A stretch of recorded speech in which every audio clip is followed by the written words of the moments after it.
Army admits secretly from 86 to 97 for 11 years, the civilian inmate labor camp program, these are labor camps, was kept secret. Then in 97, they declassified it.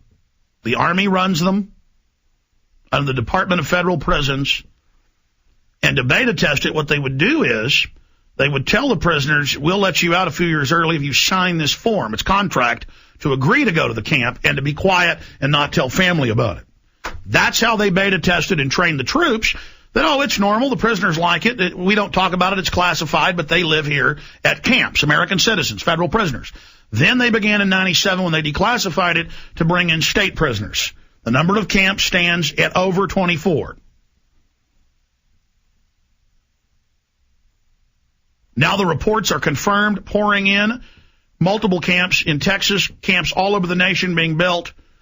Again, the Houston Chronicle reported, and other publications in 2006, that they were building FEMA camps for natural disasters, emergencies, terror attacks, to house illegal aliens, and during civil unrest. That was in the Houston Chronicle.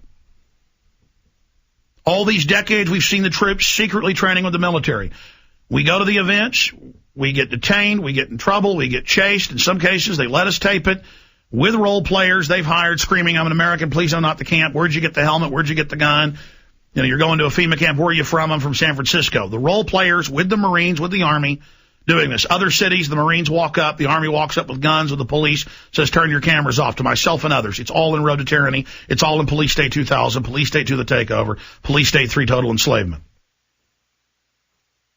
So I'm screaming bloody murder about this. I'm finding out there's this giant covert operation under continuity of government, under infrastructure protection.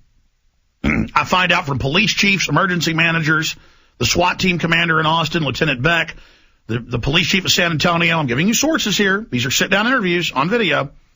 Ale Philippus, chief of police San Antonio, emergency manager in Kingsville, Vietnam vet himself, who was in intelligence. They came to him and said, we're getting ready for martial law.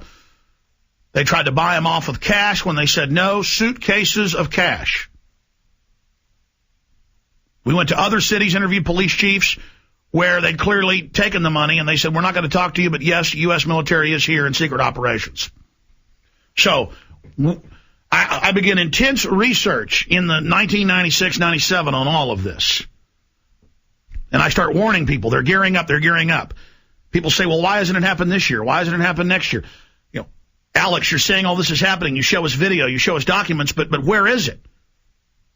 They were building the infrastructure. That's on record.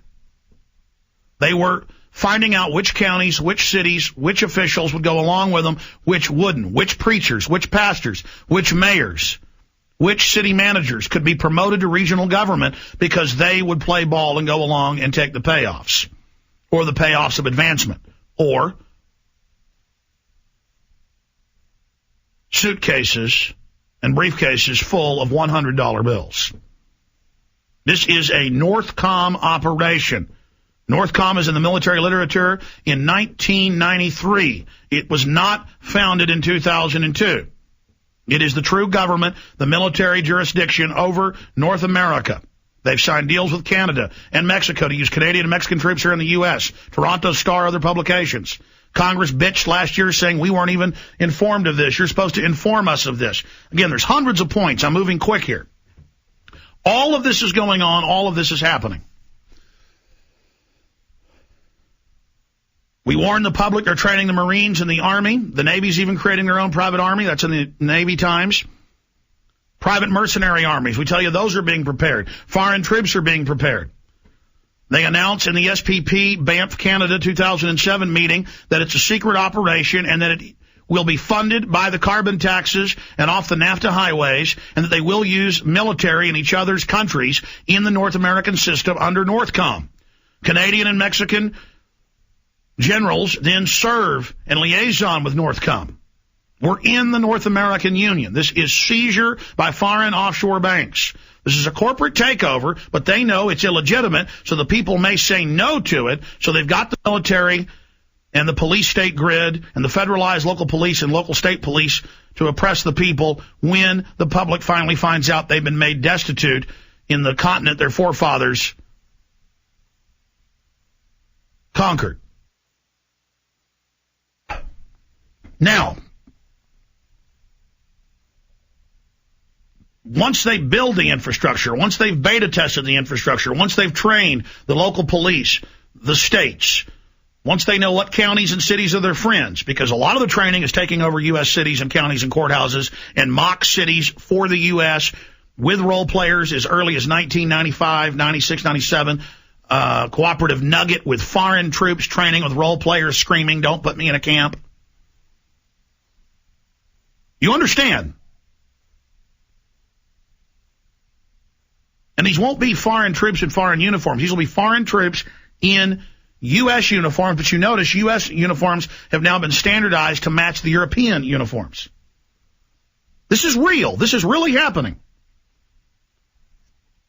Now, the big issue is, how will they sell the public on going along with it?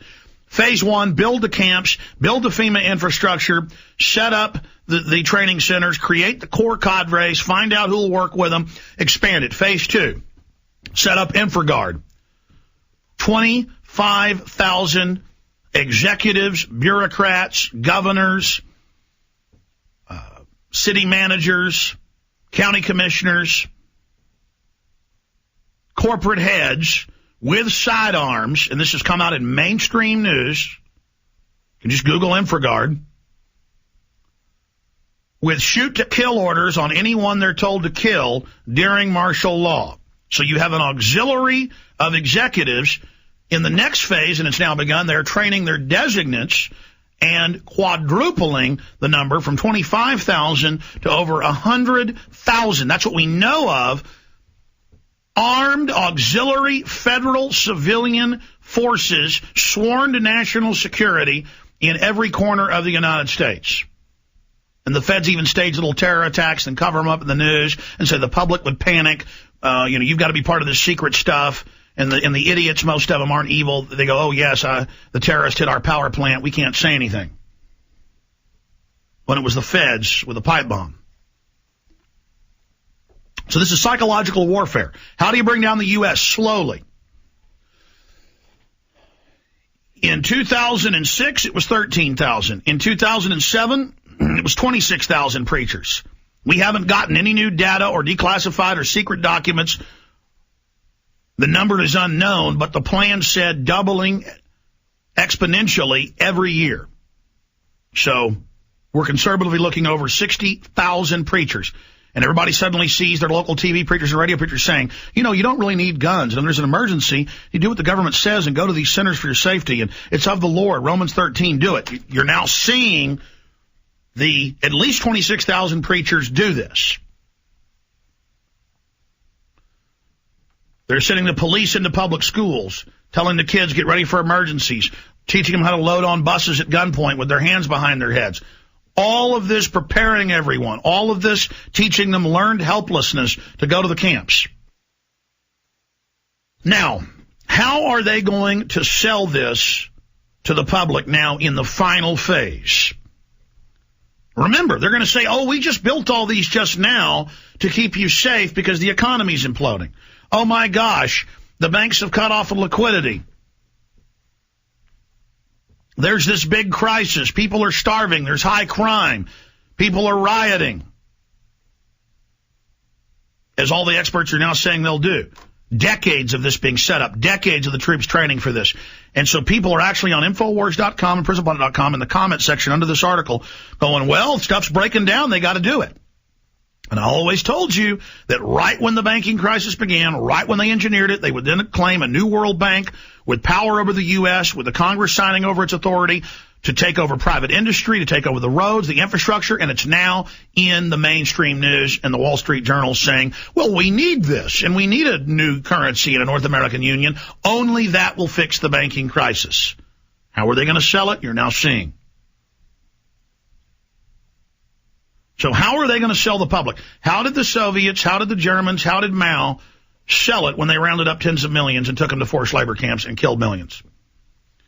They would say the economy's falling apart, or the public doesn't like you, or there's been violent attacks on you, or there's been high crime. We're taking you to an emergency center. See, first they wouldn't let Jews and other people work or have businesses, and a few years later they're bankrupt. Now their houses are being foreclosed. Oh, zoning rules in Germany. You can't have too many people living in one house because you've lost your homes. We're going to send you to a place for your own safety. And a lot of people in Germany, there's a bunch of groups they went after, said, okay, I want to go to this community with a fence so you're safe. It's all in the new bill. It's all in the new bill. And it says community pastors will office and community mayors, and this is what they've already done in scores of counties and cities. They take the old National Guard armories that back up on a few hundred acres.